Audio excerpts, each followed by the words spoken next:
Hello, everybody. My name is Robert Stulle. I'm living in Berlin, came here from Berlin, originally from the south of Germany, and I'm very happy to be here today.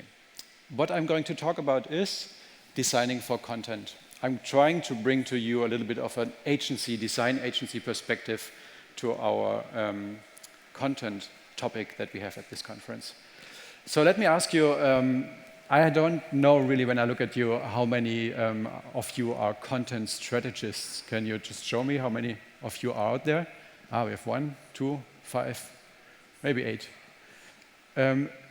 People of the writing trade, how many?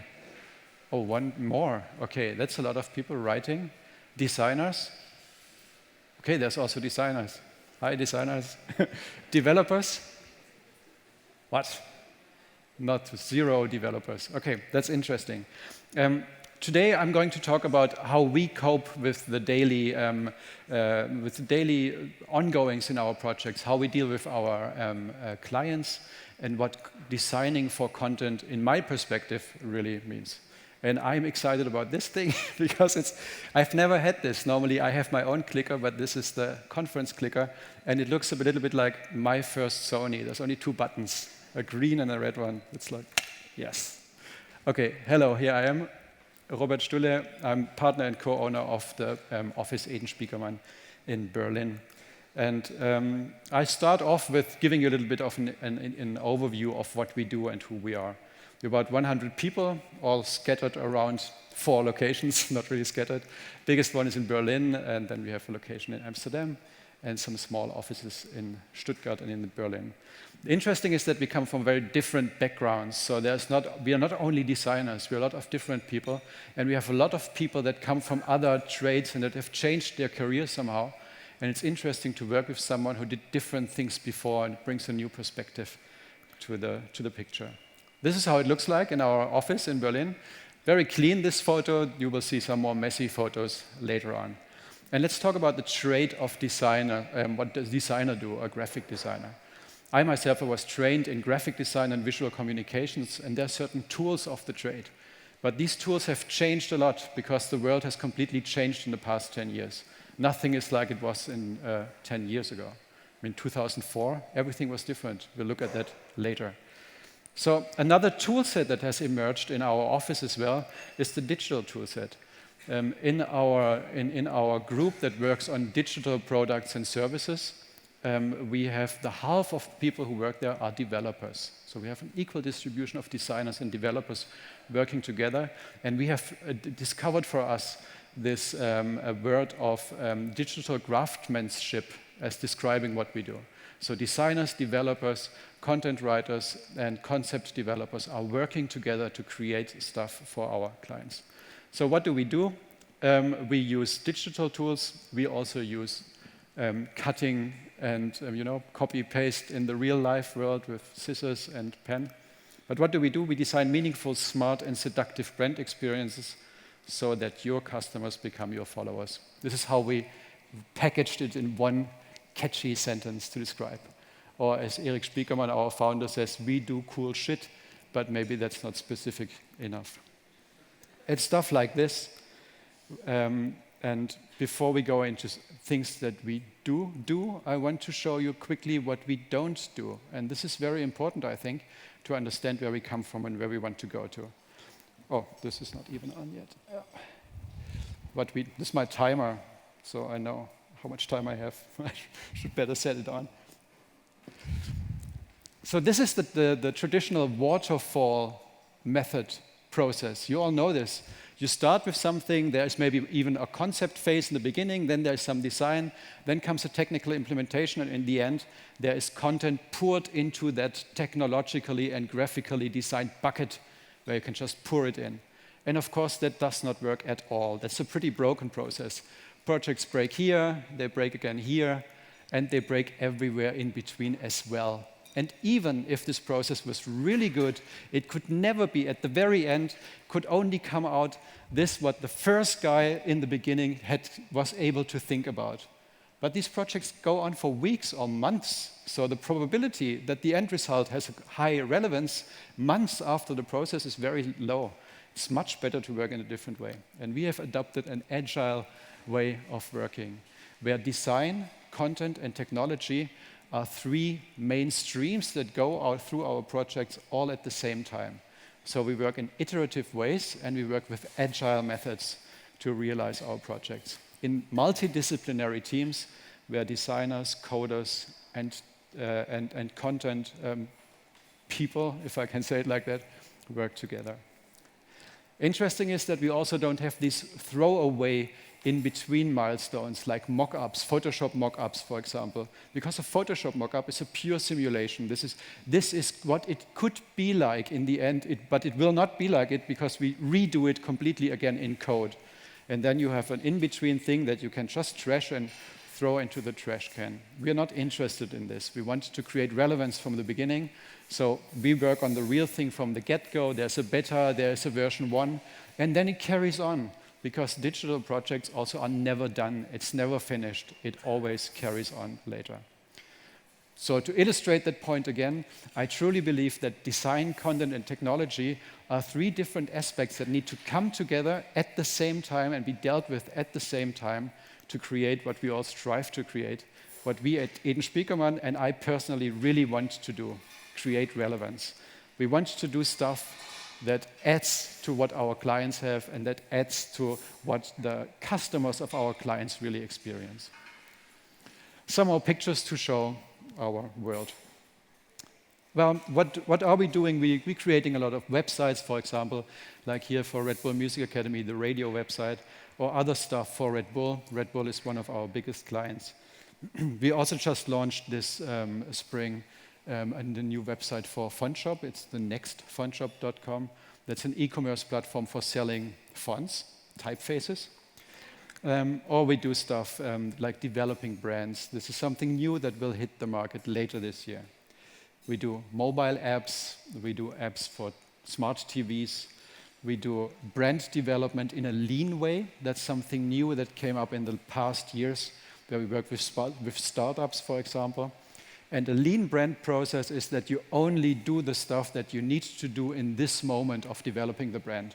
So you don't build the whole toolbox in the beginning, but you say, okay, in the launch phase, we need this, then we need that. And as you go, as you roll out the brand to the world, you develop what you need at that moment, which makes it much more faster and more economically interesting for the client to work in that way.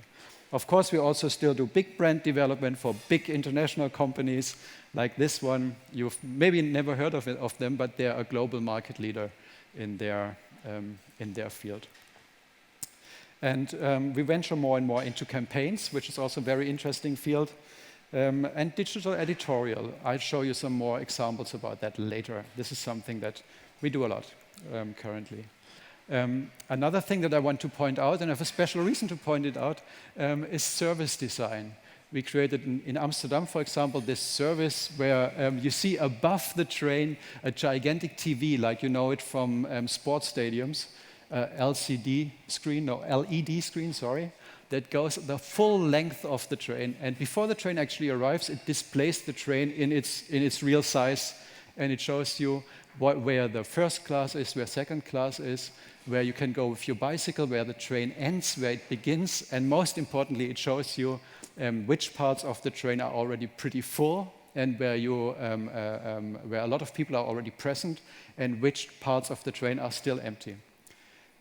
And a thing like that, this is a concept that you cannot develop on your desk. This is not something that comes to your mind where you say, hey, I know how we do it like that. But there's a process behind it with talking to everyone who is involved, talking cross-silo with the Rails organization, with the people of the railways, but also with passengers and with other stakeholders in the process. And I have to put in this slide because I love it. We presented this to the royal couple, and as you see on the left-hand side, this is Queen Maxima of the Netherlands, and look, this is me. It's an awesome moment. I will never forget. Once in a lifetime, our jobs are cool. And then what we also do, we also venture into the physical space with brand experiences. This is a flagship store of a high-end porcelain manufacturer in Berlin, and we accompany them and their brand since a long time already. Okay, this is to give you an idea of what we do at Edenspiekermann, who we are.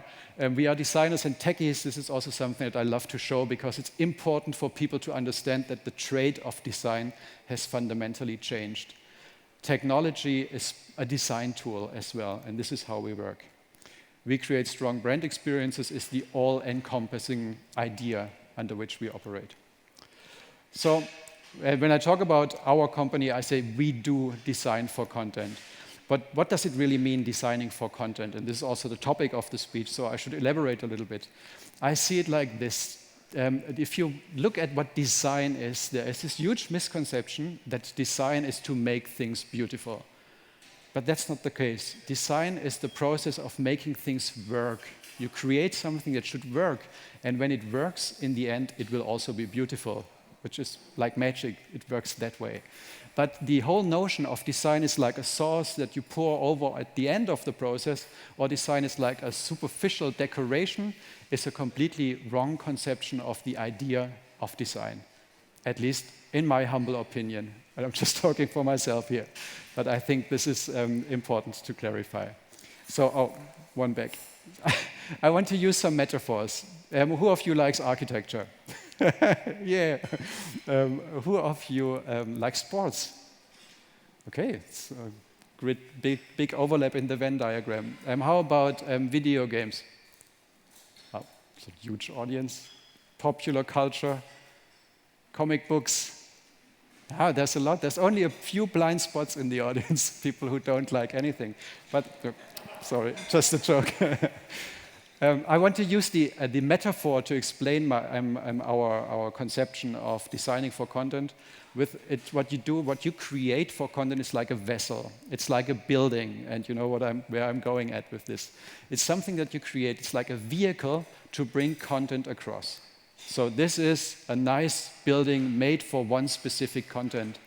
Of course, it's made for Brot und Spiele, bread and the circuses, I think it is in English, bread and circuses. It's made for mass entertainment, and it was built that way. Every aspect of the architecture of this building reflects the purpose and the contents. So this is created for this specific content. I hope you get where I'm hinting at with this. We can also look at more modern architecture, which is the same thing. There is a certain segment of possible contents that can live in this vessel, that can live in this container. And the container is specifically made for this content. It's not by coincidence that it looks like it looks. It's made for the purpose of having this content. Now here in this building you can have a lot of different things. It's in Amsterdam, the arena. There might be soccer games or pop concerts, and other architecture is even much more specific. I think it's very specific, but look at this. It's super specific. Only one single piece of content can exist in this environment. That's ski jumping. Highly effective, built, designed for one thing only, to transport one content. See what I'm hinting at? Yes, I take your silence as a yes. So let's look at content, the hero. We all agree that content is the thing that you want to transport. And if content is the hero, and let's just look at a superhero, he does not even have superpowers, but this is a big hero, Batman. Who has played the video game? One guy, two? Who has watched the movie? A lot of you, thank you. Well, if this is the hero, if content is Batman, and we need to design a vehicle for this Batman content to get around town, if we want to get the content to where it needs to go to the crime in the city and fight it fast, then guess what we are designing for Batman? Exactly. If you were the guy and someone, or the girl, and someone said, "Can you please design a vehicle for Batman?" You would say, "Yes, and I have a great idea. It's going to be the Batmobile." And look at how the Batmobile transports all of the aspects that content itself has. It is totally made for Batman. It's awesome, it's powerful, over the top, kick-ass, just as Batman is. And he cannot travel in another vehicle than the Batmobile. And also, other superheroes cannot use this. Superman could not use this. It would be totally ridiculous to put Superman in there. It's the Batmobile. And this is how I look at designing for content, that we specifically create vehicles or containers for a specific content to live in, and we develop it alongside with the contents itself. By the way, the Batmobile has always been awesome, also in its older, stranger editions across the years, and also super, by the way, but as we talked of Sweden yesterday, did you know how Batman is called in Sweden? Was called in the early days? He was called Lederlappen. It's amazing, but true, really. No joke. Okay, designing for content is really designing for purpose. It's not only that you look at what you want to do content-wise, but also what you want to achieve with it. Designing for content also is, in my opinion, designing for context. It's not only what the content is, but also in what situation, at what moment you make the content available to your audience. For example, if you're sitting at home and with your super huge tablet on your lap and you're browsing the television things, then you have something completely different content-wise, as whilst you're running across the airport with your mobile device, always almost missing your flight. Context is very important in the realm of designing for content, I think. And also designing for content is designing for users. And this is something that we always stress in projects. Why do you do it? What is your goal? And who do you do it for? Who are the people who are actually going to consume or use this content that you produce or that you try to create and bring to the audience? Finally, designing for content is really shaping an experience. It's more than just creating a small portion, but it's shaping the overall experience that people have with the content that you're working at. I think designing for content really is creating relevance. And this is what we really try to achieve in our company, and what I personally think also is the way ahead. Because who wants to design something that is not relevant? Who wants to work on projects that no one will use? There's no use. It's a waste of your life energy. Okay, we love what we do, which is nice, because in that way we can go to work happy. And you see, it's also a bit more messy than I suggested in the beginning. I want to give you a quick glimpse on how we operate, how we can do what we do. I think it is important to stress, before I go into it, that everything about our industry has changed profoundly. It's so completely different than 10 years ago, or 15 years ago, or when you're old, like 20 years ago.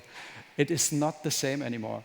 And because the world is different, we have to work differently with our clients. And I think the way we work with our clients is the way that enabled us to work in agile methods and to work with this mindset that I just tried to explain.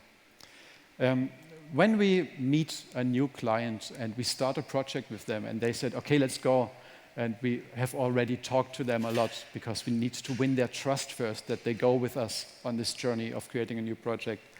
Then we invite them to our beautiful conference room. We put some fruit on the table and coffee and snacks, and then we talk. And we sit there, and it's a whole day kickoff. And we have different methods, and we talk about content and meaning and purpose, and we ask them why all the time. It's why. It's for whom. Why do you want this? We need a new microsite for our product. Really? Why?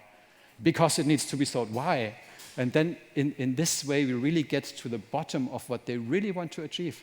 And oftentimes, there's someone calling us, and he said, I need this and I did that, and then we sit together at the table, and you see, oh, it's something completely different. He was not even, the guy or person was not even sure about the goals, and we work on this. It's a very content-based approach that we have from the get-go.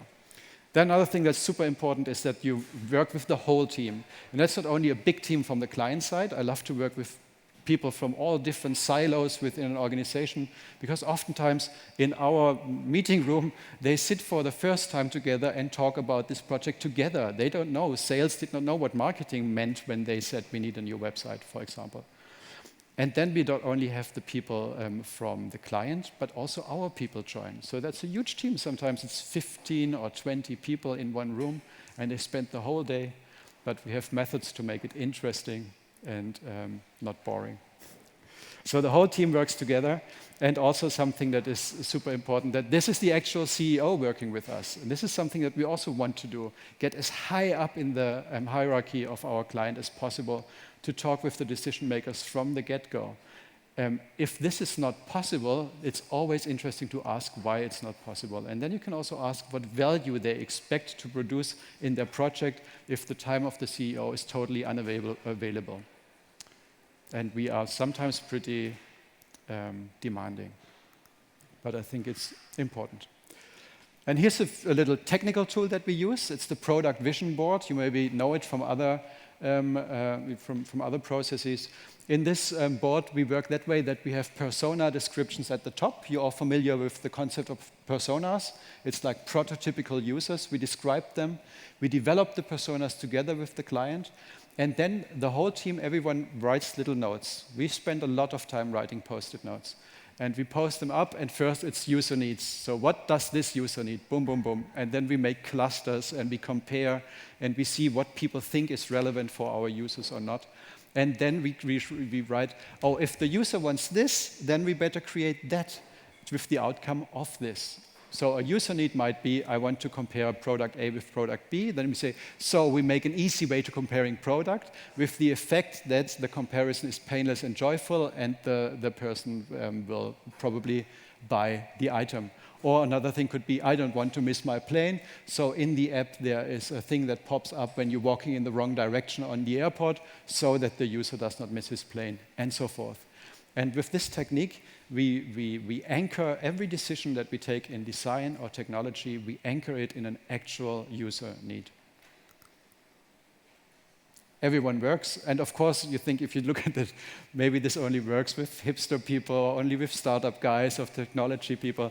But we did it with banks. People in suits also enjoy it. They work with you if you really set up the workshop and everything. They probably say, oh, we might not have the time. But then they stay around because it's a joyful event to be part of creating something new. So it's totally compatible with corporate culture if you can get in the right way.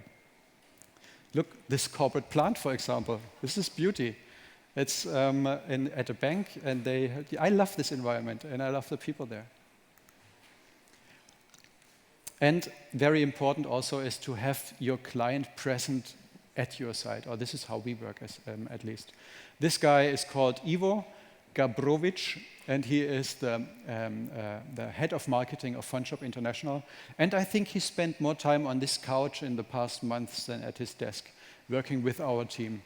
And it was very important for us to have him present because he is the owner of the product. It's a Scrum role, product owner, and he needs to be in touch with the team all of the time. And this way, we can create something big and great and relevant. Also interesting that here, for example, you see a typical Scrum situation, the team huddled around the Scrum board discussing the tasks of today. And of these 6 people, 3 are our people and 3 are clients' people.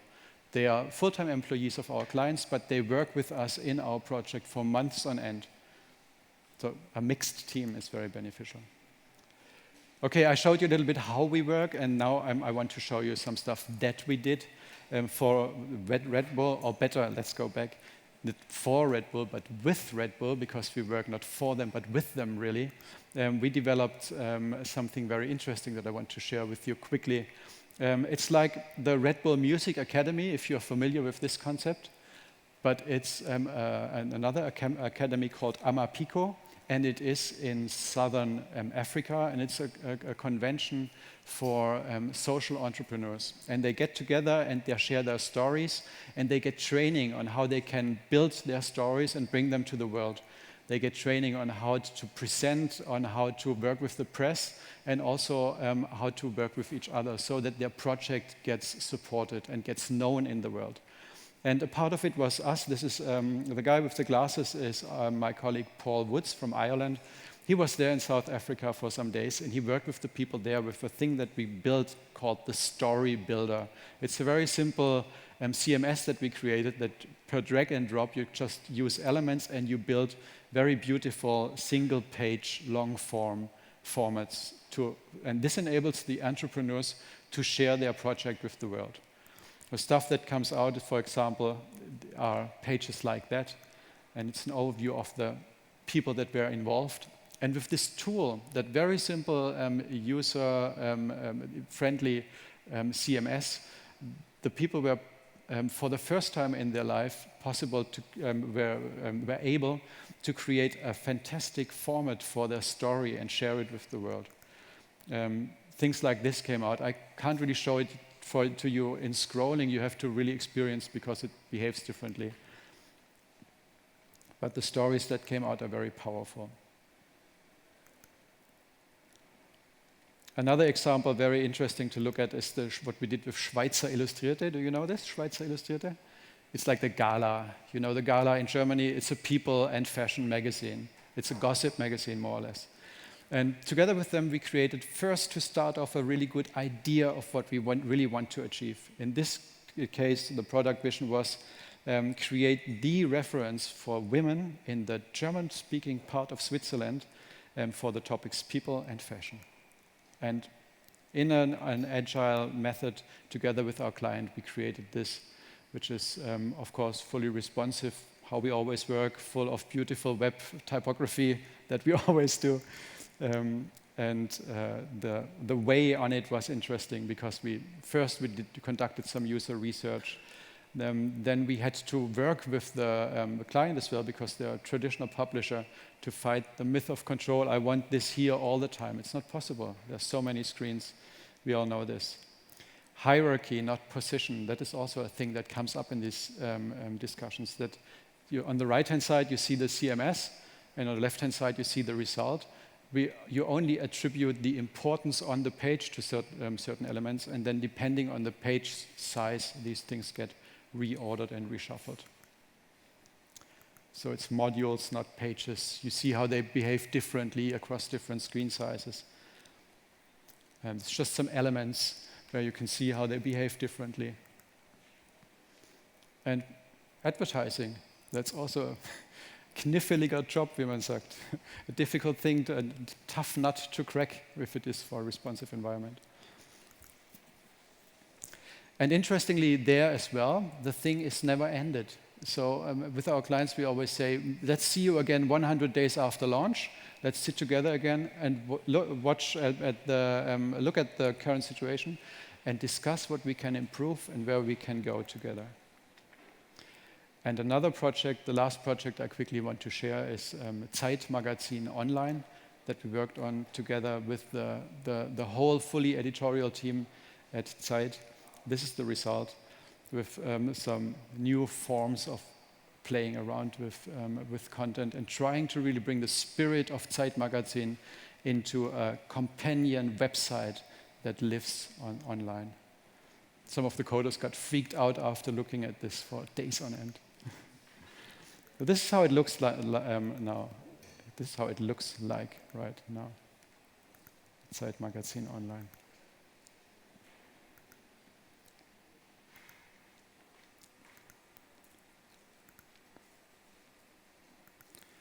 Yeah, and we got a very nice quote from the editor-in-chief who said, you need a very good team and a team that can combine design and technology. And we take this as a big compliment because it's exactly what we attempt to do. So a learning from this, bring the editors, developers, marketeers, and designers together as early as possible and create a shared product vision. Also, create some tools like this. It's just a quick tool for editors to pick colors for different editions. And amazingly, if you have a clear direction and you have established a relationship of trust, then you don't really need spec docs anymore. You really can work on the vision itself. And this works in practice. Okay, let's go to a different topic, challenges of 2014. And it's good because challenges of 2014 are about tens of thousands, but I just picked a few which are all in the realm of what is the new normal. Or I like this term, the new normal, because it implies that everyone says in the future things will be different, but they are already different. And sometimes if I talk to people in middle management of middle-sized companies, they always say, in the future we will be, and in the future we will do. And then I ask them to look at their kids, what they're doing right now, and then they see what the world of 2014 really is. So pretty quickly, everything changes, and that is very fast. And all the formal rules do not apply anymore. The world is not top-down anymore, and everything is connected. These are 4 simple things that we all know are true, but for most of our clients, they are a huge challenge. For a company that has grown to be stable, it is very, very difficult to change, and they are challenged on all different levels in this. You know, in the old time, it was nice pyramidically. There's a head of something deciding something, and then it just trickles down. But now everything is connected, and everything happens at the same time. What do you guess is the year that this device was released? I want to hear a year number, please. What? Oh, no. No, 2009. And it's interesting because at the same time, Apple was already in the 3rd generation of the iPhone. And it's incredible. It's a testimony of how fast development cycles have gone. And it's super difficult for big companies to keep up with that. This is why we see all the new companies and the challengers accelerate so fast and bypass the established brands and products in such a fast way. The future goes into that direction. And this is also very nice. We've learned that the future will always be and has always been unknown. But I love this little ways of looking into the future like business intelligence does. Because maybe the model is broken, but I think it is useful. So a lot of stuff is ahead of us. And you probably know this, but there's one example that is so typical for the world. It's not top-down anymore. And this is the guy who has the most followers on YouTube. I want to hear the name. Who knows it?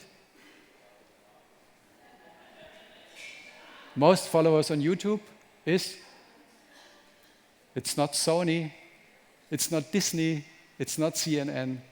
It's this guy. He's called PewDiePie. It's a 24, 25-year-old Swede, and he does video reviews. So he plays video games and talks over it. He has more than 28 million followers. And this is just testimony on how different our world is. This is not a corporation. This has no plan. This is just a random dude. But what he does is he produces content that everyone wants to have. And the group is maybe very specific. It's maybe only guys in the age from 9 to 16 who really watch it. But worldwide, that is an enormous, tremendous audience. So another of these examples is the most popular car in Finland, for example, is this car. It's the Tesla Model S, and got so popular because the Finnish government heavily subsidized electric cars. But the result is still the same. This company was founded 2002. It has 2,000 employees maybe. It's a small company. But they shipped more of this car, of the electric Model S car, in Finland than all of the models of Ford combined. And this is also testimony of this completely different world we operate in now. So this is how it is. No use of the saying, oh, I wish it was different. We have to deal with it. And actually, I think it's full of opportunities, and I really love it. And as some grandmother in the south of Germany might say, es ist, wie es ist. Okay, to finish it off, what we find useful. We think it's very important to understand your user needs. It's so basic, and you will maybe go like, oh yeah, I know user needs and understand the users. But if you look at this, am I over time? Okay, okay, I'll just go quickly. Other companies is not a user group. It's a guy, it's someone, it's a person. Developers, it's not your stereotype. Try to find out who the people really are that you want to reach. Or music lovers, you might imagine a guy sitting at the fireside in his house, but it really is teenagers mostly. So look that you create relevance. I think this is the goal we should all aspire to. Cut the crap. No one needs diet water. We all know this. And finally, get real. Get real with your people, get real with your contracts, get real with your client. Don't waste time in simulation, work at the real thing. Thanks a lot.